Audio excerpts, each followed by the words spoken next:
O capítulo 14 começa com a ordem do Senhor para que os israelitas mudem o rumo e acampem perto de Pi-Hahirote, de frente para o Mar Vermelho.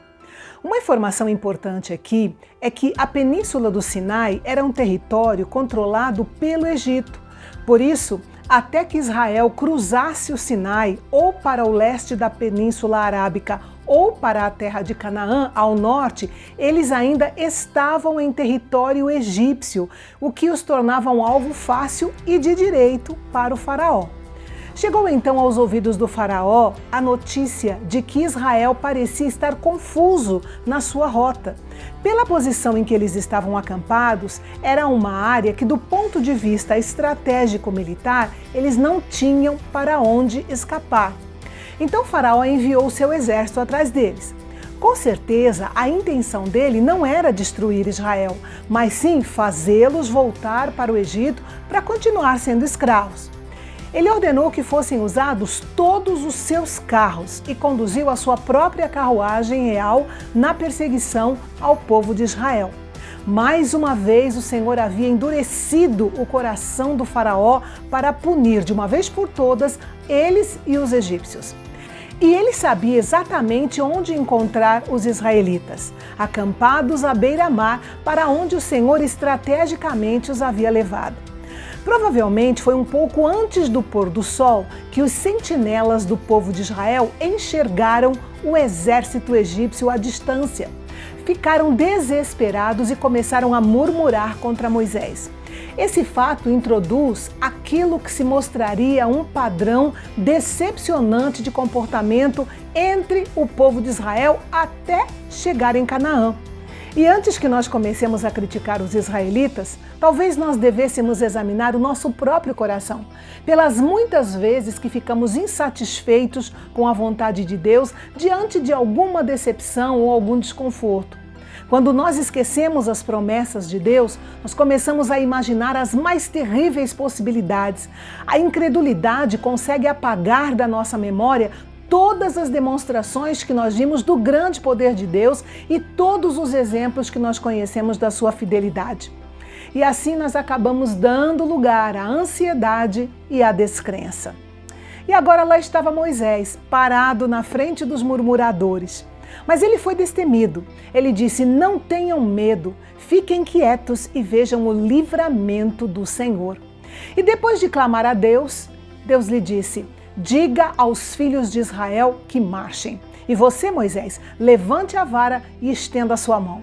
Moisés já estava capacitado com o poder de Deus para fazer o que fosse necessário. Mas veja que, ao mesmo tempo que Deus nos capacita para algumas atividades, outras Deus reserva exclusivamente para si mesmo, como, por exemplo, endurecer o coração do faraó.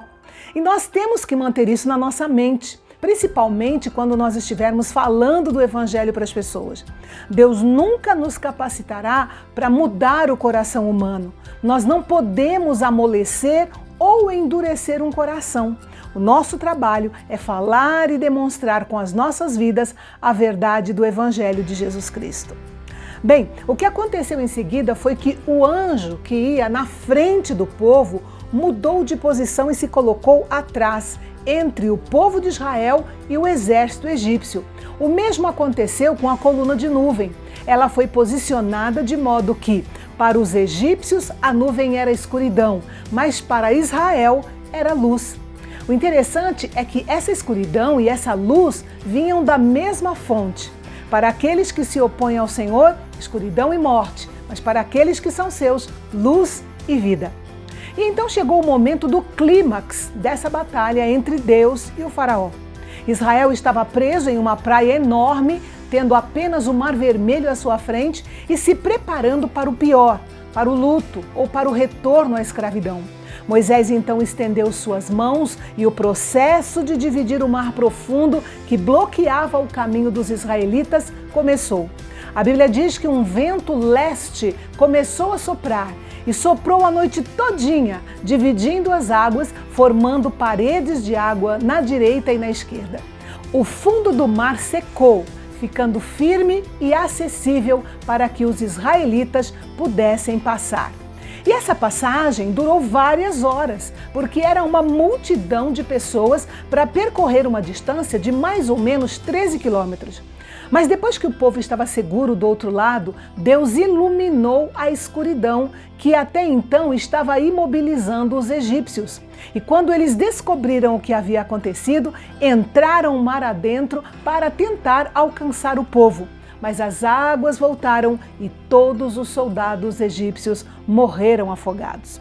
E este capítulo termina dizendo que o povo de Israel viu todas essas maravilhas e creu em Deus e também no seu servo Moisés. E ali mesmo, do outro lado do mar, iniciou-se um maravilhoso culto de louvor e adoração ao Deus de Israel. Mas sobre esse momento único, nós falaremos no nosso encontro de amanhã. Até lá!